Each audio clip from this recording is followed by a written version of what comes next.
Hi guys, welcome back to my YouTube channel the SAP study. हम पढ़ रहे थे राजस्थान के प्रमुख दुर्गों के बारे में। उसी सीरीज को आगे बढ़ाते हैं। अब हम पढ़ते हैं हमारे लास्ट और मोस्ट इम्पोर्टेंट दुर्ग, जिसका नाम आता है जैसलमेर का दुर्ग।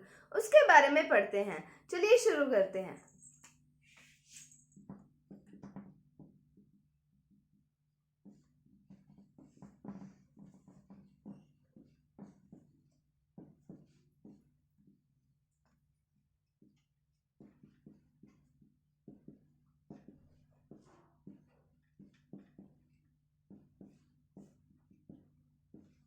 तो जैसलमेर के किले की बात करें तो इसे कहा जाता है सोनार किला। क्या कहा जाता है? सोनार किला। और इसके कई उपनाम भी आते हैं। क्या क्या उपनाम आते हैं? एक आता है सोनारगढ़ या फिर सोनगढ़। किसकी बात कर रहे हैं हम? जैसलमेर के किले की बात कर रहे हैं। तो सोनार किला इसको कहा जाता है। उपनाम क्या आते हैं? सोनारगढ़ आता है और सोनगढ़ आता है। अब हम बात करते हैं कि इस दुर्ग की नींव किसके द्वारा रखी गई थी। तो इस दुर्ग की नींव रखी राव जैसल ने। किसने रखी? राव जैसल ने। कौन से दुर्ग की नींव रखी? जैसलमेर दुर्ग की नींव रखी। उसके बाद हम बात करें कि इसका निर्माण कार्य पूरा करवाया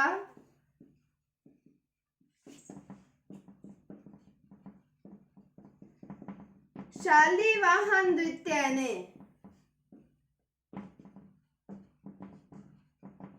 नींव तो रखी राव जैसल ने और शालीवाहन द्वितीय ने इसका निर्माण कार्य जो था वो पूर्ण करवाया। हमने बात की जैसलमेर के दुर्ग की सोनार किला कहा जाता है, उपनाम सोनारगढ़ और सोनगढ़। फिर हमने बात की कि नींव किसने रखी थी? राव जैसल ने रखी थी। निर्माण कार्य पूरा किसने किया था?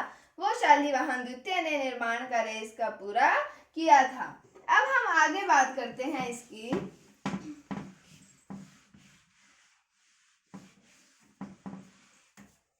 तो हम बात करें कि राजस्थानी लोक काव्य में इसे जैसानगढ़ कहा जाता है।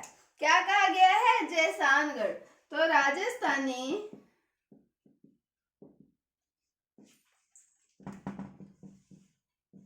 लोक काव्य में इसे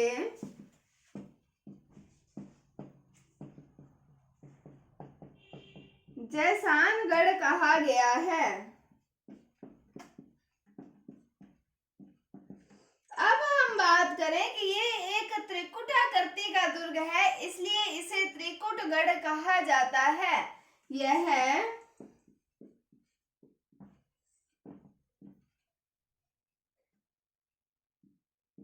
त्रिकुटाकृति का दुर्ग है, इसलिए इसे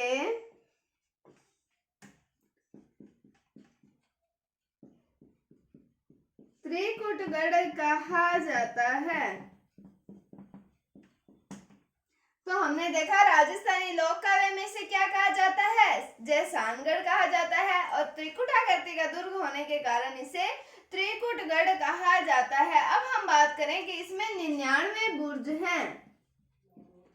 इसमें 99 बुर्ज हैं। कितने हैं बुर्ज? 99 बुर्ज हैं। अब हम आगे बात करते हैं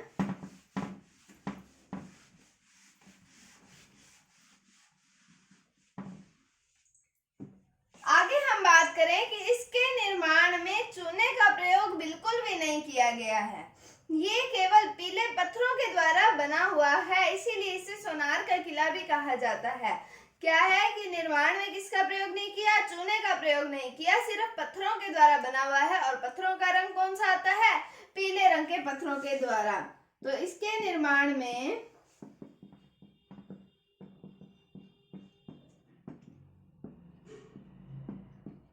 चूने का प्रयोग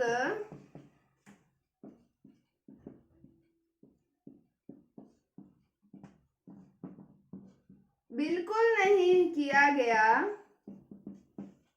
यह केवल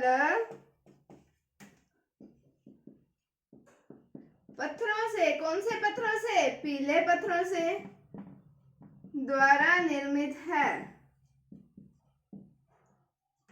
चूने का प्रयोग नहीं हुआ इस दुर्ग को बनाने में, केवल पत्थरों का प्रयोग हुआ है, ये इसलिए ये पीले पत्थरों द्वारा निर्मित है। अब हम बात करते हैं आगे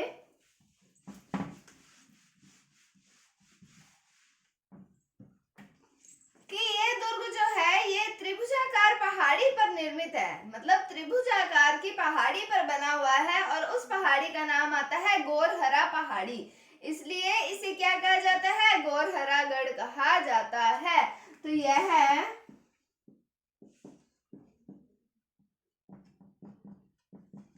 त्रिभुजाकार पहाड़ी पर निर्मित है,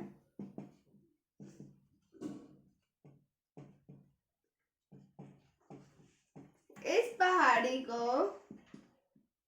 या इस पहाड़ी का नाम गौरहरा है, इसलिए इसे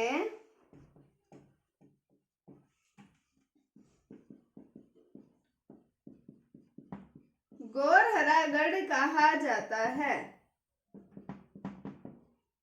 अब हम बात करें कि जैसलमेर का दुर्ग जो है ये भाटी राजाओं की वीर गाथाओं के लिए प्रसिद्ध है। यह दुर्ग भाटी राजाओं की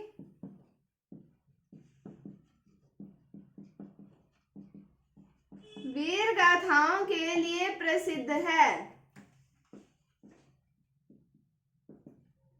तो क्या देखा, त्रिभुजाकार पहाड़ी पर निर्मित है, पहाड़ी का नाम क्या आता है, गौरहरा आता है और इसलिए इसे क्या कहा जाता है, गौरहरागढ़ कहा जाता है। फिर हमने देखा कि भाटी राजाओं की वीर गाथाओं के लिए प्रसिद्ध है कौन सा दुर्ग, जैसलमेर का दुर्ग।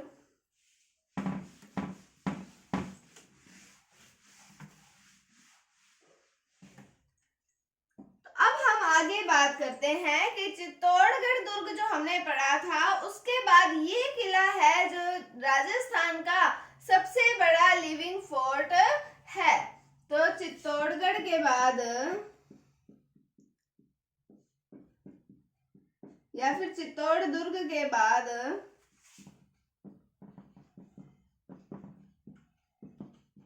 यह किला राज्य का दूसरा सबसे बड़ा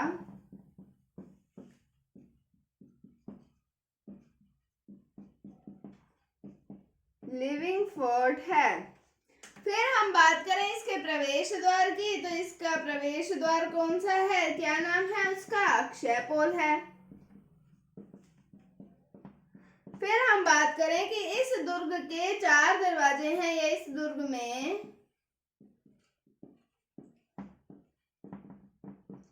4 दरवाजे हैं।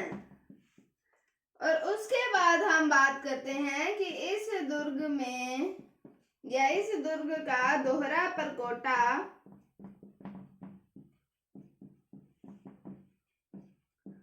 कमरकोट कहलाता है।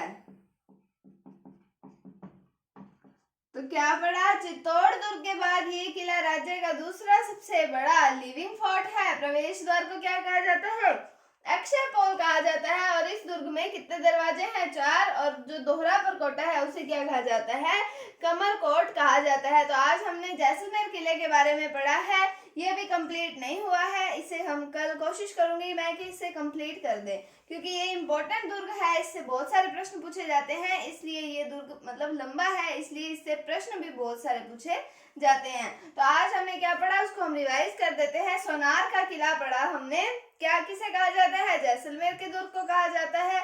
उपनाम क्या है, सोनारगढ़ या फिर सोनगढ़।